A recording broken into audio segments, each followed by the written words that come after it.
anything that is true for the Russians in terms of lack of retaliatory capability is also true for every country in the Persian Gulf. Really? God. Oh, yeah. I mean, if you're Saudi Arabia and you're sending your crude out, your navy is literally a couple of rowboats. It's like countries could hijack your ships within sight of your ports and you couldn't do anything about it. I would think that the one to watch most closely is going to be Saudi Arabia, because I think they're going to do things. When you remove the Americans from the Persian Gulf, it's up to the locals to figure out who's in charge, and the Saudis and the Iranians have some very clear ideas on that topic. Saudi Arabia has far more capacity to intervene in the Persian Gulf than Iran does, and Iran has to ship all of its crude out through the Strait of Hormuz, whereas the Saudis can ship things via the Petroline West across the peninsula to the Red Sea ports. So they could actually close the Strait of Hormuz and profit from it while destroying the Iranian economy. And I think that's something we just have to pencil in at this point. The United States only depends on international trade for about 12% of its GDP, and about half of that is NAFTA. Mexico is where it's at, and it's going to be where it's at for the next several decades for sure. And, we have a legal structure in the United States for cutting out the United States from global energy flows in order to keep our surplus production locked up at home. So if we ever do get into an energy crisis, and I think we're going to see this next year, we'll have the Biden administration closing the door on exports, which will supersaturate our market. And there's a lot of details that need to be worked out. There's especially in the American Northeast, which imports its fuels. But overall, you supersaturate the American market, you'll have energy prices going down here as they go up everywhere else. And remember that Saudi Arabia and Iran, that tiff, that's just kind of the first one. If you've got flows going out from the Persian Gulf, I would argue that the country that we need to get into the mindset of being the most disruptive in terms of energy trade is India. India? Yeah, they're the first major stop out of the Persian Gulf. Every drop of crude that flows to China goes by Indian coast, and India is a real country with a real navy and a real air force, and it would be child's play for them to capture every single Chinese tanker. And you want to talk about something that would destroy the Chinese nation in a matter of months? That would do it.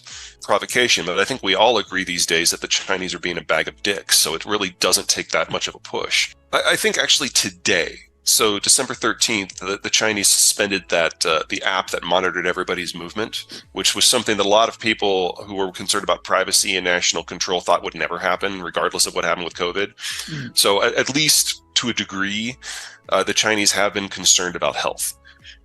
The problem is, by demonizing vaccines that came from outside of the country, they were left with the ones they made themselves, and the ones that they made themselves we now know broadly don't work. Countries like Indonesia, the UAE, Chile, they used the Chinese vaccines in their first round, and when they discovered that it barely worked against the original strain and was useless against Alpha, Delta, and Omicron, they discontinued the Chinese vaccines completely.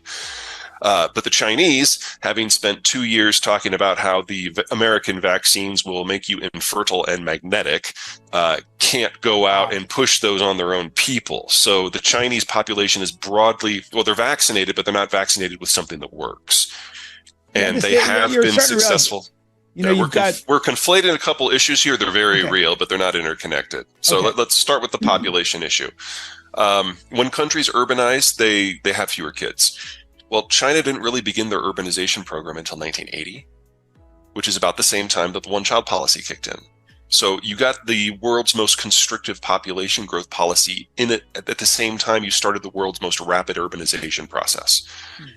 And so the birth rate today in Beijing and Shanghai is the lowest of any urban centers in world history, less than 0.8 children per woman. Wow. And it's been so low for so long that there are no longer enough Chinese under age 40 to have enough children to generate a new generation. So they've already changed the one-child policy to two-child to three-child, and now it's largely actually abolished.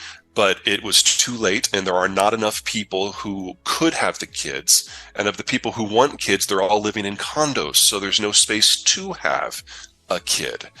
So basically, China concentrated 10 generations of economic development and urbanization into 40 years. And it's over. You can only do that once.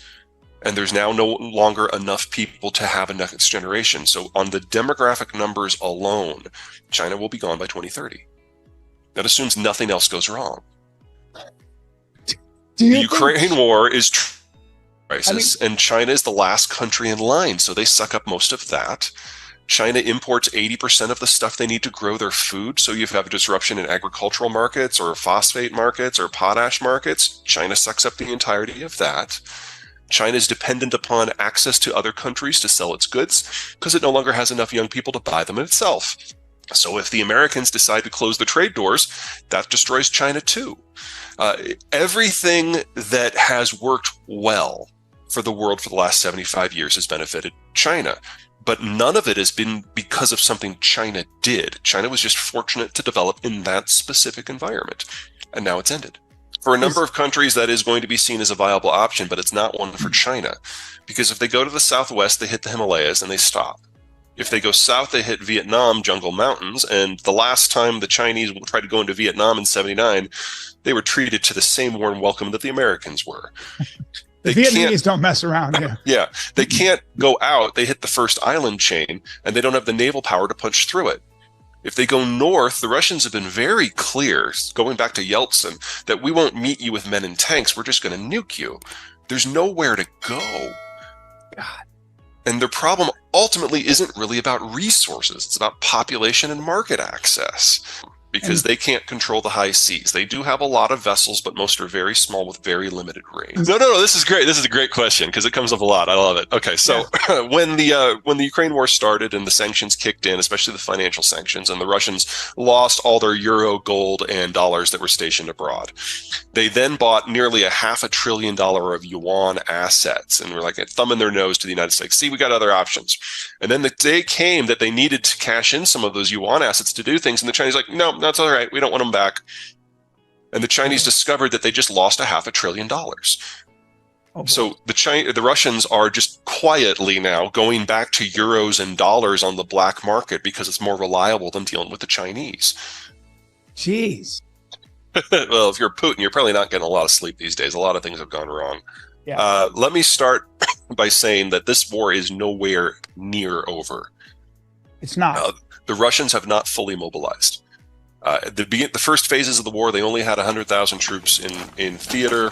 They have 8 million men aged 20 to 30 that can potentially be drafted. They have only to this point drafted about 300,000. And I expect by the time we get to May's kind of the date to watch because they have a mud season in Ukraine, which will be March and April, or just finished October and November, when the trees are pretty much bare. The ground has not frozen solid and it's just murky. And you can't really do a lot of mobilized warfare in that sort of environment. Every time we get a new client, we have to learn the world from their point of view. Okay. So if I have a client that grows soy in North Dakota, I have to learn the global soy market. And that takes me into Brazil, the geography and the finance of Brazilian development and what's going on in Ukraine and the third largest soy market. And then I go into finance, and then I go into manufacturing, then I go into transport. I've given probably about 800 presentations since I started doing this about 10 years ago. And then for the 12 years before that, I worked for a firm where I was the only generalist on staff. And it was my job to take all the specialist work and knit it together to show how it fit. I read everything is the short version. Back before I started doing this 10 years ago, the company that I was at had a really good open source monitoring system. Unfortunately, most global media has kind of gone since then. Yeah. So I still have the original list of all the local news sources around the world, and we just do a general sweep of them every few days to see what's new. We spend most of our time looking for things that prove us wrong. It's not neat as friendly to the ego, but it's a big time saver. So back to Russia. I'm sorry to interrupt you. It just kind of blows my mind. May is when you want to watch. Yeah, May. Because that'll be when mud season is over. So two things will have changed. Number one, the Ukrainians will have had the entire winter to deferred maintenance on all that Russian gear that they've captured, and they'll be bringing new hardware in from the West. At the same time, the Russians will probably have at least another 500,000 men that they've thrown into the war. From the Russian point of view, the only thing that would be worse than not launching this war in the first place would be to launch it and fail.